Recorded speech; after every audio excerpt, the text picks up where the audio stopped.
दोस्तों एक टाइम था जब हम टॉरेंट्स का नाम लेते थे तो यू टॉरेंट का नाम जरूर आया करता था। वहां पर लोग काफी सारी चीजें डाउनलोड कर सकते थे, जैसे कि मूवीज, म्यूजिक, गेम्स या फिर कुछ और मैच्योर चीजें। फन फैक्ट, शुरुआती दिनों में एक्चुअली में यू टॉरेंट को स्पॉटिफाई ओन करती थी क्योंकि उन्होंने उस कंपनी को खरीदा था जैसे कि वो उसके peer to peer distribution system के बारे में समझ पाए। बाद में जाकर स्पॉटिफाई ने यू टॉरेंट को बेच दिया क्योंकि उन्हें ऐसे नहीं चाहिए था कि उनका नाम पायरेसी के साथ जुड़ा रहे। लेकिन इस चीज से यू टॉरेंट की पॉपुलैरिटी तो बिल्कुल भी नहीं रुकी। यहाँ तक कि 3 साल पहले तक भी यू टॉरेंट टॉरेंटिंग की दुनिया में 70% मार्केट शेयर ओन करता था और सेकंड प्लेस उनसे बहुत नीचे आता था, वो भी 6.6% मार्केट शेयर के साथ। मजे की बात तो ये है कि जो सेकंड प्लेस पे कंपनी है जिसका नाम है BitTorrent, वो लोग तो एक्चुअली में BitTorrent के क्रिएटर्स हैं, लेकिन उन्हें कभी भी यू टॉरेंट जितनी पॉपुलैरिटी नहीं मिल पाई जिसके पास अपनी पीक पर 15 करोड़ से भी ज्यादा यूजर्स थे। और भले ही आज के जमाने में भी यू टॉरेंट एक बड़े मार्केट को कंट्रोल करता है, लेकिन पहले के कंपैरिजन में उनका मार्केट शेयर बहुत ही ज्यादा कम हो चुका है। फॉर एग्जांपल, आप गूगल ट्रेंड्स में ही देख लो, पिछले 7 सालों में यू टॉरेंट का सर्च इंटरेस्ट ऑलमोस्ट ना के बराबर है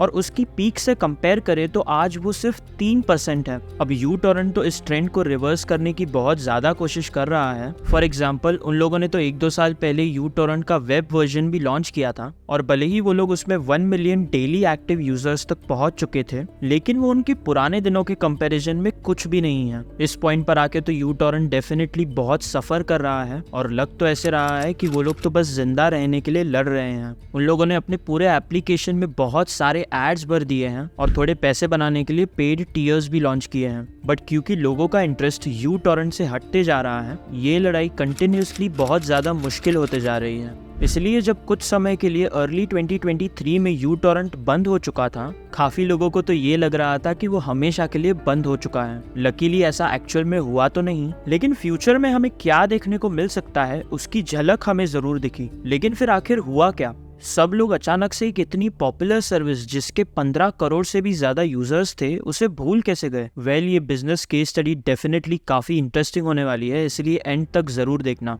यू टॉरेंट की कहानी हमें लेकर जाती है अर्ली 2000s में एक स्वीडिश प्रोग्रामर तक जिसका नाम है लुडविग स्ट्रीजियस। लुडविग को कभी भी कुछ बड़ा इन्वेंट करने की या फिर फेमस होने की कोई भी इच्छा नहीं थी। वो बस एक ऐसे प्रोग्रामर थे जिन्हें रोजमर्रा की प्रॉब्लम्स को सॉल्व करने में मजा आता था और यू टॉरेंट उनमें से ही एक ऐसी चीज थी। बात ये थी कि लुडविग अर्ली 2000s में टॉरेंटिंग स्पेस में काफी एक्टिव थे और उन्हें ये बिल्कुल भी नहीं पसंद था कि ज्यादातर बिट टॉरेंट्स एकदम ब्लोटवेयर से भरे हुए रहते थे और बहुत सारे रिसोर्सेज को यूज करते थे। इसीलिए 2004 में उन्होंने अपने फ्री टाइम में एक सिंपल बिट टॉरेंट बनाने का काम शुरू किया। वो इस प्रोजेक्ट को बस साइड में ऐसे ही टाइम पास के लिए कर रहे थे और यहाँ तक कि बस उस पे 1 महीना काम करने के बाद लुडविग ने अपना इंटरेस्ट खो दिया और लगभग 1 साल तक इस प्रोजेक्ट को हाथ भी नहीं लगाया। लेकिन वो फिर से इस प्रोजेक्ट पर एक न्यू जोश के साथ आए सितंबर 2005 में। इनफैक्ट उन्होंने तो इस सॉफ्टवेयर को 3 दिन के अंदर प्रोग्राम कर दिया और यू टॉरेंट को 18 सितंबर 2005 को लॉन्च किया। फन फैक्ट, अगर आप इसके लोगो को क्लोजली देखो तो आपको दिखेगा कि इसका पहला लेटर एक्चुअली में यू नहीं है। जब मैं छोटा था तो मुझे ऐसा लगता था कि इसमें यू को कर्सिव में लिखा हुआ है, लेकिन एक्चुअली में ये एक ग्रीक लेटर है जिसे हम म्यू करके पुकारते हैं और कंप्यूटर्स की दुनिया में म्यू का मतलब होता है माइक्रो। तो फिर आप यू टॉरेंट को म्यू टॉरेंट या फिर माइक्रो टॉरेंट करके भी पुकार सकते हो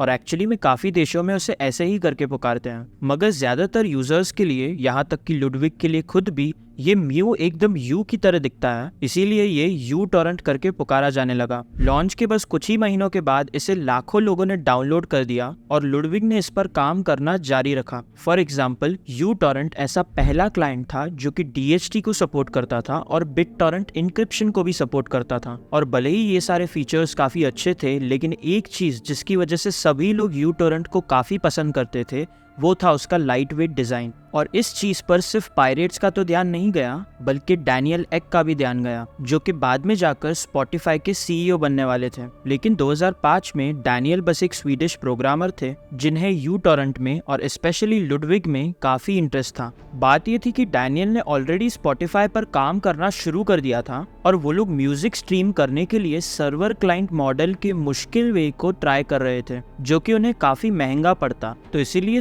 सर्वर क्लाइंट मॉडल की बजाय उनका मन था light weight peer to peer model use करने का, और इस मामले में मदद करने में लुडविक से बेहतर तो और कौन ही हो सकता है। और इसी को ध्यान में रखते हुए स्पॉटिफाई ने यूटॉरेंट को एक अनडिस्क्लोज्ड अमाउंट के लिए खरीद लिया, जो कि ज्यादातर $1 मिलियन से भी कम का था। इसका मतलब टेक्निकली एक पॉइंट पर तो स्पॉटिफाई के सीईओ यूटॉरेंट के भी सीईओ थे, लेकिन ये चीज ज्यादा समय तक नहीं चली, क्योंकि स्पॉटिफाई के सीटीओ का कहना ये था कि भले ही हमने यूटॉरेंट को खरीदा है, लेकिन असल में हमें कुछ और ही चाहिए था, और वो था लुडविक। इसीलिए कुछ टाइम के बाद जैसे ही उन्होंने लुडविक को कन्विंस कर लिया स्पॉटिफाई में रुकने के लिए, तो फिर उन्होंने चुपके से जाकर बिटटॉरेंट को यूटॉरेंट बेच दिया। और दुनिया को जाकर काफी सालों के बाद पता चला कि एक्चुअली में इसे स्पॉटिफाई ने बेचा था। इसके बाद में जाकर लुडविक का यूटॉरेंट के साथ इन्वॉल्वमेंट खत्म हो गया। और अगर हम लोग पीछे मुड़कर देखें तो एक्चुअली में ये उनके लिए काफी बढ़िया डिसीजन था, क्योंकि स्पॉटिफाई का आईपीओ लगने के बाद लुडविक को उससे $100 मिलियन का प्रॉफिट हुआ। अब भले ही लुडविक बिल्कुल भी इन्वॉल्व नहीं थे, लेकिन रियलिटी तो ये थी कि यूटॉरेंट अब एक और भी ज्यादा केपेबल इंसान के हाथों में था, जिनका नाम था ब्रैम कोहेन। अगर आप ब्रैम के बारे में नहीं जानते हो तो उन्हें एक्चुअली में फादर ऑफ टॉरेंटिंग के नाम से जाना जाता है, क्योंकि उन्होंने दुनिया का पहला peer to peer BitTorrent based file sharing program बनाया था। उसका नाम ऑफ कोर्स उन्होंने बिटटॉरेंट रखा, और भले ही बिटटॉरेंट पहले आया था, लेकिन ब्रैम को ये दिख रहा था कि यूटॉरेंट काफी बेहतर है। वो ज्यादा तेज था, ज्यादा एफिशिएंट था, और उसका यूआई भी काफी बेहतर था। लेकिन सबसे इम्पोर्टेंट चीज ये थी कि उसकी पॉपुलैरिटी काफी तेजी से बढ़ रही थी। तो इसीलिए वीसी की फंडिंग की मदद से ब्रैम ने यूटॉरेंट को खरीद लिया।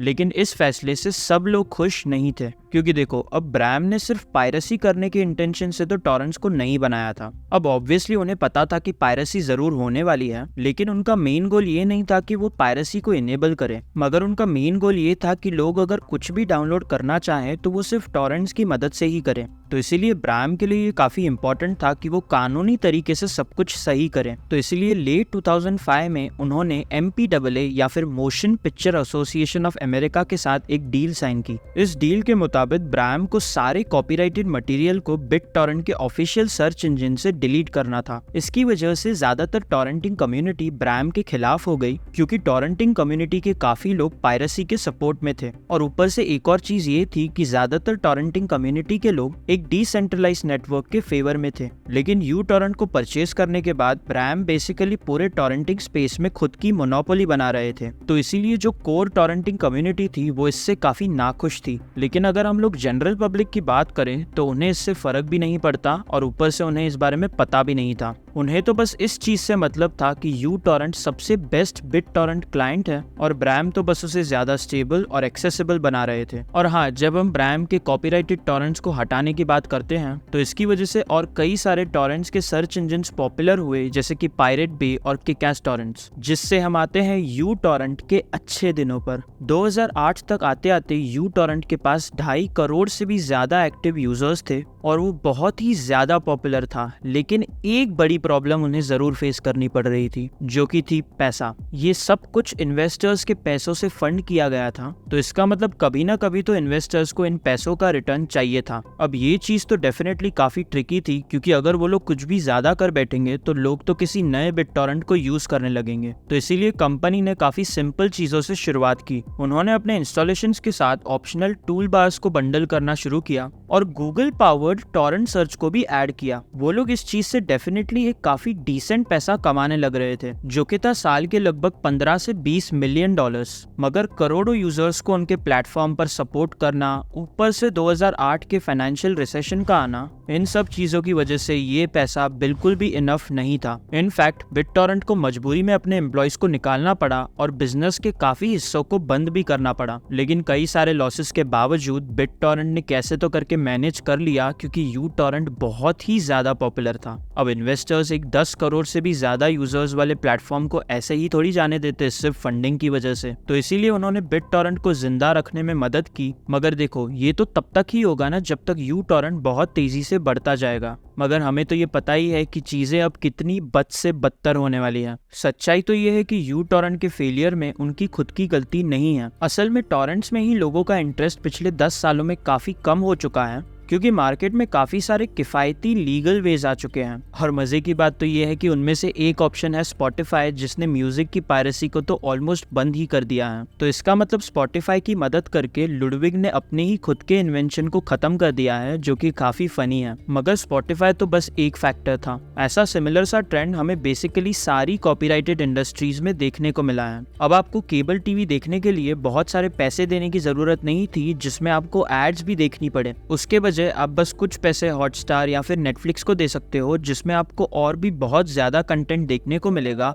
वो भी आपका जब मन चाहे। और ये सेम चीज गेमिंग के बारे में भी कही जा सकती है। 2010s की ज्यादातर पॉपुलर गेम्स, भले ही वो क्लैश ऑफ क्लैंस हो या फिर फोर्टनाइट हो, वो कम्प्लीटली फ्री टू प्ले थी। वो लोग अपने पैसों को इन गेम परचेसेस की मदद से कमाने लगे, जिसकी वजह से इन गेम्स को पायरेट करने का कोई मतलब ही नहीं था। और ज्यादातर गेम्स जो कि आपको पैसों पर भी मिलती थी, वो लोग ऑनलाइन फंक्शनैलिटी पर काफी डिपेंडेंट थे, जो कि आप इंजॉय नहीं कर पाओगे अगर आप उसे पायरेट कर दोगे तो। और अगर हम लोग सॉफ्टवेयर्स पर आए तो ज्यादातर सॉफ्टवेयर्स फ्री हो चुके थे, क्योंकि उन्होंने हमारे इस्तेमाल से पैसा कमाना शुरू कर दिया और ना कि हमारे परचेस से। और जैसे जैसे ये सारी चीजें हो रही थी, उसके साथ साथ ही दुनिया की सबसे बड़ी पायरेसी साइट्स को बंद किया जाने लगा, जैसे कि 2012 में मेगा अपलोड और 2014 में पायरेट बे। अब ऑफ कोर्स उनकी जगह और काफी सारी साइट्स आने लगी, मगर वो उनके जितना कभी भी बड़ा नहीं बन पाए, क्योंकि लोगों को अब उन सर्विसेज की जरूरत ही नहीं थी। I mean, आप लोग इस ग्राफ को ही देख लो, जिसमें लोगों का फ्री मूवीज डाउनलोड करने के प्रति इंटरेस्ट दिखाया गया है। तो फिर जैसे जैसे पायरेसी की पॉपुलैरिटी गिरती गई, वैसे वैसे यू टॉरेंट के साथ भी यही होने लगा, और वो लोग और भी ज्यादा डेस्परेट होते जा रहे थे।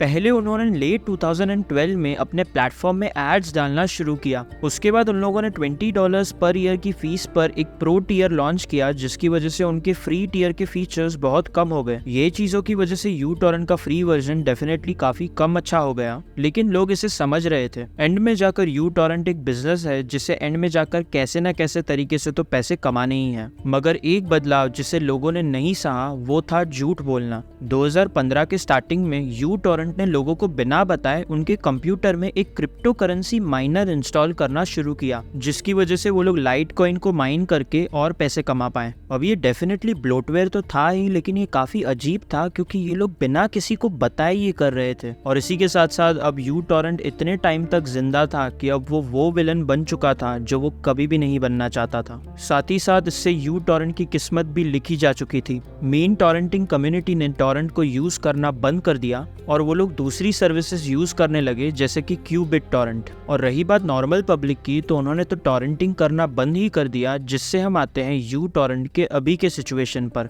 आज बहुत सालों से बिट टॉरेंट अपनी काफी सारी सर्विसेज को साल दर साल बंद करते आ रहा है, तो ये डेफिनेटली पॉसिबल है कि यू टॉरेंट वो अगली सर्विस हो। यू टॉरेंट के फाइनेंशियल्स पब्लिकली अवेलेबल नहीं है, इसीलिए ये बता पाना मुश्किल है कि उसकी फाइनेंशियल वायबिलिटी कैसी है। हो सकता है यू टॉरेंट ब्रेक इवन पे हो, या फिर शायद से थोड़ा बहुत प्रॉफिट भी कमाता हो, मगर वो क्लियर नहीं है। बट एक चीज जो डेफिनेटली क्लियर है, वो ये है कि यू टॉरेंट के अच्छे दिन अब हमारे बहुत पीछे हैं। कमेंट करके ये बताओ कि आप लोगों ने टॉरेंट का यूज लास्ट टाइम कब किया था। और हाँ, इस वीडियो में रखते हैं 100 लाइक्स का टारगेट, तो जल्द से जल्द वो लाइक और सब्सक्राइब का बटन दबा दो। बट तब तक के लिए मैं हूँ हर्ष, और मिलते हैं नेक्स्ट वीडियो में।